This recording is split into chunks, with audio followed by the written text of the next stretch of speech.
Cuando el Congreso aprueba leyes pensando en la gente, pasan cosas buenas, trámites más fáciles, derechos protegidos y soluciones reales para todos, como la del divorcio unilateral o también llamado divorcio express. Menos papeleo, más libertad. ¿Para qué esta ley? Ya veremos. Imaginemos que el matrimonio es como un grupo de WhatsApp, en donde los miembros ya no tienen ganas de chatear. Antes, para salir del grupo o divorciarse, uno tenía que brindar una excusita legal. Como que el otro no contestaba los mensajes, abandono. Te dejaban visto, infidelidad.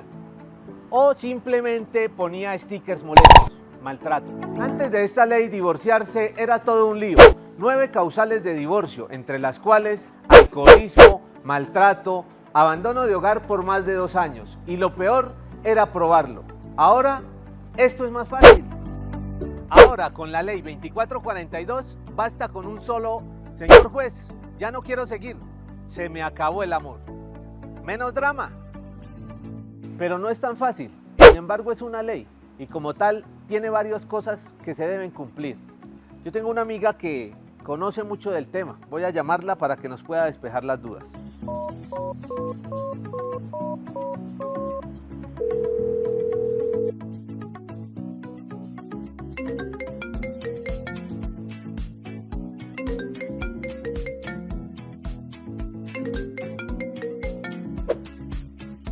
Aló. Aló, Vicky, ¿cómo estás? Hola Luchito, ¿qué más? ¿Cómo vas? Mira, es que estoy hablando sobre el divorcio unilateral y quisiera que tú me ayudaras con unas preguntas. Claro que sí, Luchito, cuéntame. Vale, mira, ¿qué tiene que hacer una persona en estos momentos para comenzar un proceso de divorcio ahora con la nueva ley? Pues Luchito, antes que nada debes tener claro que te quieres divorciar. Debes contactar a un abogado que va a ser quien te va a asesorar durante el trámite ante un juzgado de familia.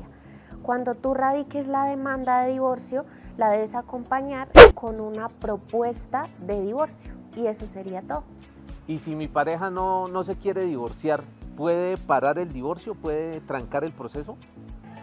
No, Luchito, lo único que el cónyuge demandado podría hacer en este proceso es oponerse a algunos puntos que se hayan presentado dentro de la propuesta de divorcio, que pueden ser puntos como las obligaciones alimentarias, en los casos en los que hay hijos menores de edad, los temas como custodia y cuidado de ellos, el régimen de visitas, e incluso términos sobre la liquidación de la sociedad conyugal. Solamente sobre esos puntos podría oponerse. Bueno, Vicky, tengo otra pregunta. Si existen hijos, ¿qué podemos hacer para proteger los derechos de los niños, sobre todo la parte económica? Y igualmente, si la pareja o la expareja depende directamente del cónyuge. Sí. En estos casos, cuando se radica la demanda, se debe acompañar, como lo dije anteriormente, con una propuesta de divorcio, en donde debe contener los puntos en los que se va a llegar a acuerdo en cuanto a la crianza de los hijos menores de edad, la educación y el establecimiento, la cuota que se va a fijar de alimentos, la forma en la que se va a cumplir estas obligaciones, como por ejemplo el lugar, la forma en la que se va a hacer el pago, los acuerdos frente a la custodia y cuidado de los niños, las visitas, y pues hay que tener en cuenta que todo esto está sujeto al acuerdo al que lleguen los cónyuges. Y en el caso de las exparejas que dependían económicamente del cónyuge demandado, se debe presentar una propuesta de cuota de alimentos para el cónyuge demandado. Y si no se presentó, el cónyuge podrá manifestarlo dentro del proceso. Ah, qué bien, Vicky. Listo. ¿Será que nos podemos encontrar más tardecito y ahondamos en el tema? es que necesito que me contestes otras preguntas. Sí, claro, Luchito, claro que sí. Ya te envío la ubicación y te espero. Vale, listo, gracias. Ya te caigo.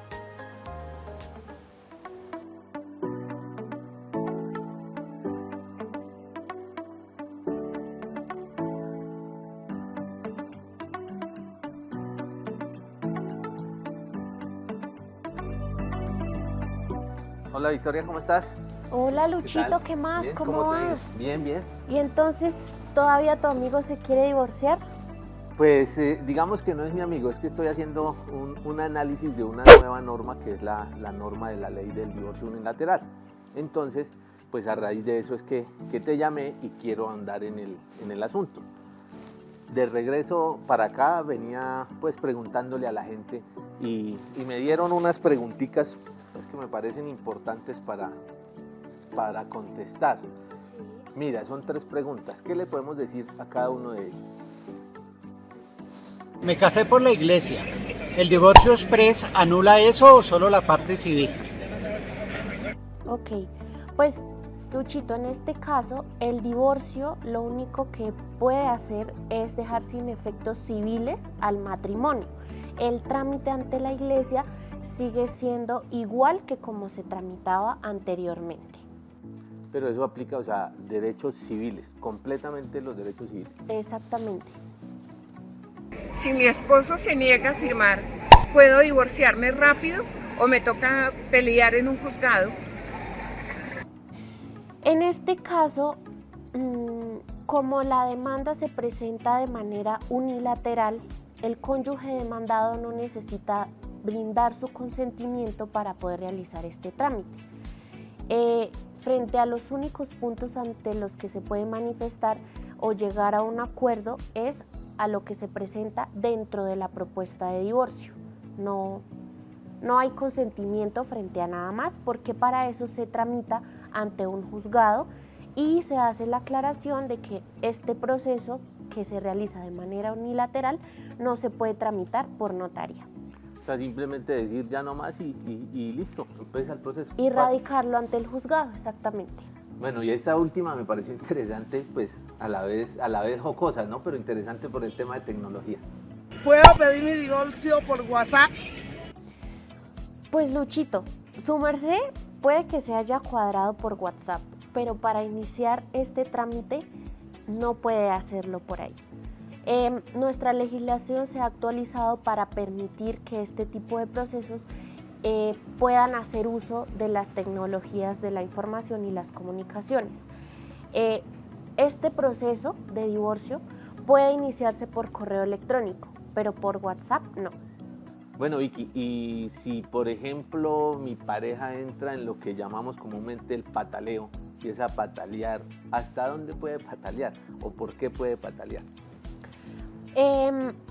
Dentro del trámite de divorcio express, lo único que el cónyuge demandado podría hacer es radicar una demanda de reconvención o, como lo conocemos en el ámbito popular, una contrademanda, en donde puede alegar que, por ejemplo, tú incurriste en alguna de las demás causales, como por ejemplo que fuiste infiel varias veces, o que llegabas todos los días borracho a la casa, ejercías violencia dentro del hogar.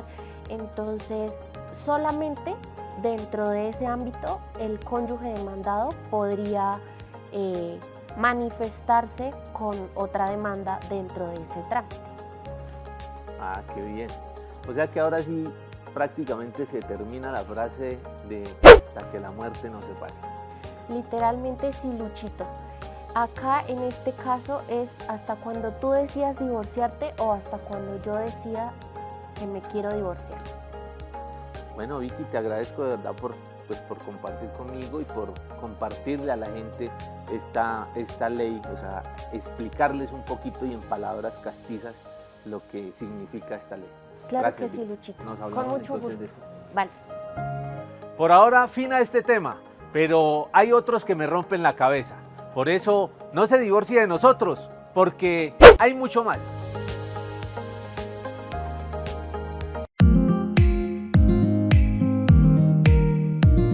Una de esas cosas que me rondan la cabeza es la modificación a la Ley Quinta de 1992, las que le da la posibilidad a las mujeres que participan en política de continuar su labor cuando se convierten en mamás. Pero, ¿para qué esta ley?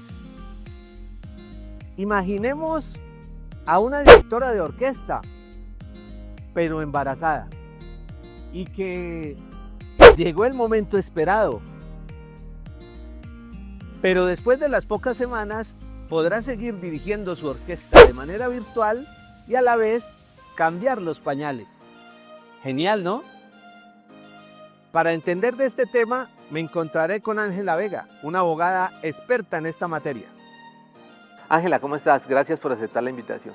Muchas gracias por invitarme. Hoy vamos a hablar de un tema y es de la licencia de maternidad en las mujeres en la política. Quiero preguntarte cómo era antes esta licencia, para qué mujeres aplicaba o cómo se estructuraba antes de esta ley.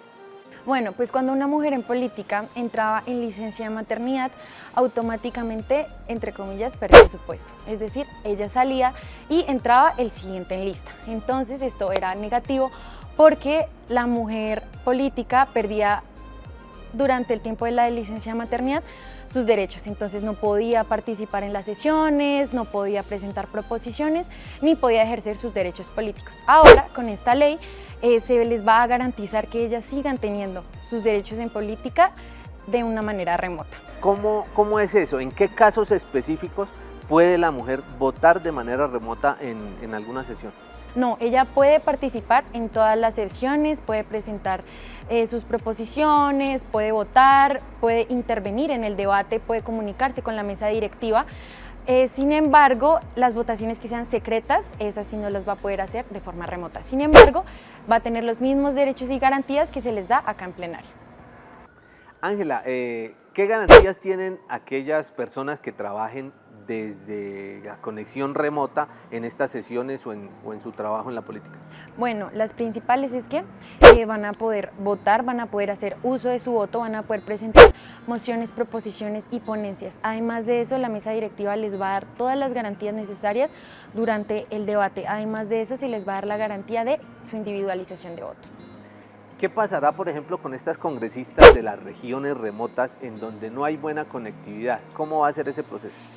Los líderes de estas regiones tienen que darle todas las garantías para que las mujeres puedan conectarse desde sus regiones y puedan seguir ejerciendo todos sus derechos políticos. Bueno, y la última, ¿cómo va a ser ese proceso para los padres, o sea, para los hombres que son o que van a ser padres? ¿También tienen derecho y están acogidos por esta ley? Claro, este derecho se extiende a los padres congresistas para que ellos puedan hacer parte y ejercer su paternidad y no dejar de lado sus derechos políticos. Pues Ángela, básicamente estas son las principales dudas que nos aquejaban. Muchas gracias por estar con nosotros y por acompañarnos en este programa. No, muchas gracias.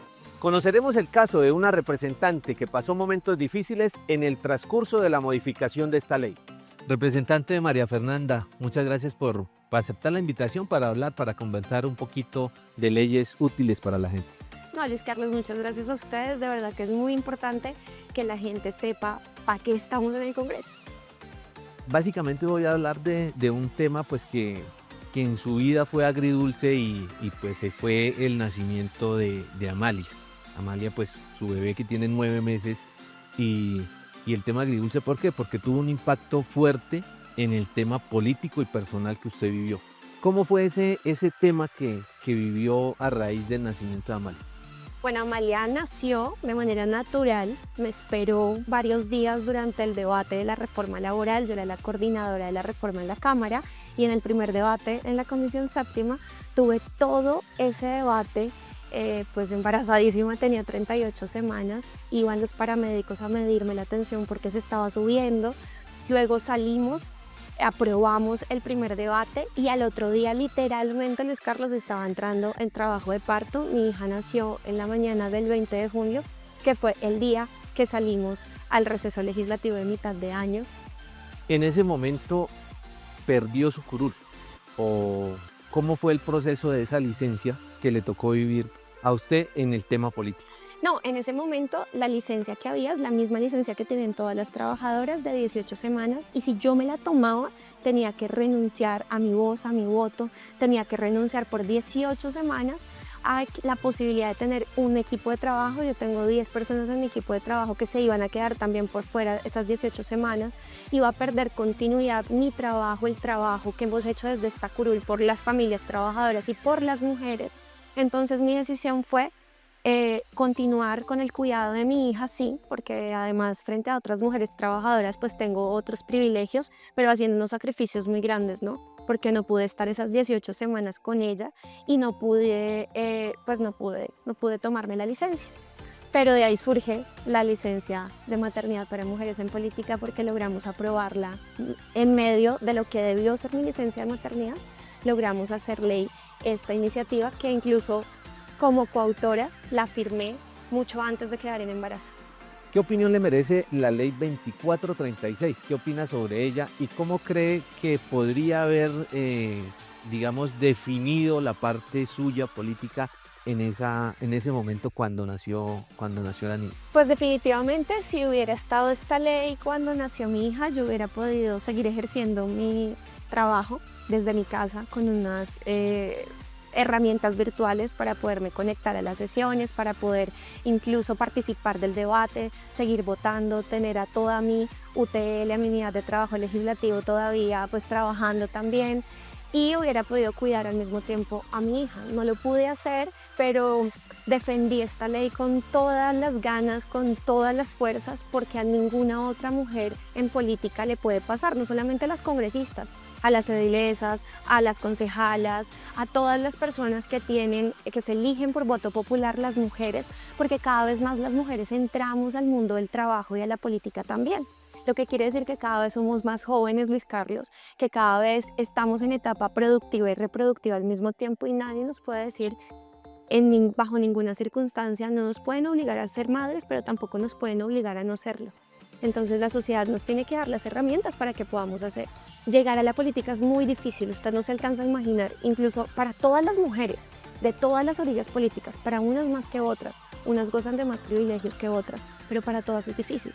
Las barreras que nos pone el sistema para llegar son muchas, entonces cuando llegamos, después de pasar un montón de barreras y queremos ser mamás, entonces nos dicen castigadas, no pueden ser mamás, o si van a ser mamás entonces no van a ejercer la política. Entonces lo que nos estábamos debiendo hace mucho rato era esa ley.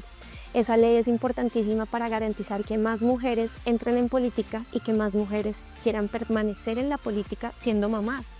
Representante, muy amable, muchas gracias de verdad por aceptarnos la invitación y pues por contarnos esa parte tan bonita y tan especial de su vida. Muchísimas gracias y otra cosa antes de irme, que siempre va a ser importante no solamente proteger a nuestras maternidades, sino que en un país como este, donde la mayoría somos madres solteras, también hay unos retos que supone y por eso como sociedad tenemos que volcarnos a proteger a las maternidades para que todas las maternidades sean deseadas. Representante, muy amable. Muchas gracias. Se hizo justicia. Ahora sí la cigüeña puede venir a visitar a las mujeres que están haciendo carrera política sin miedo a perder su curul. Nos vemos.